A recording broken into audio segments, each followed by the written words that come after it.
Brigada! Ang NCRPO naka-full alert status na para sa darating na halalan.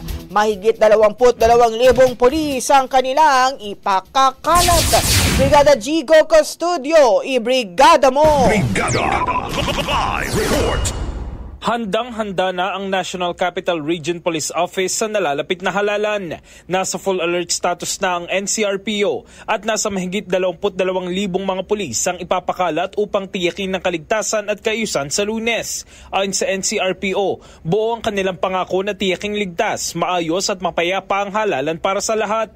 Sa kanilang pagbabantay, sisiguraduhin nilang ligtas ang bawat botante at protektado ang bawat boto. Hinihikayat naman ng NCRPO ang lahat na maging mapagmatsyag at makipagtulungan sa kapulisan para sa kapayapaan ng halalan. Nananatiling nasa green category ang Metro Manila. Ibig sabihin ay walang hotspots o areas of concerns.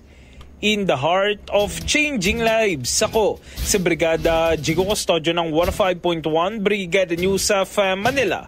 The Music News Authority. Brigada! Ang bahaging ito ay hatid sa atin ng Power Cell Soya Coffee. Masarap araw-arawin.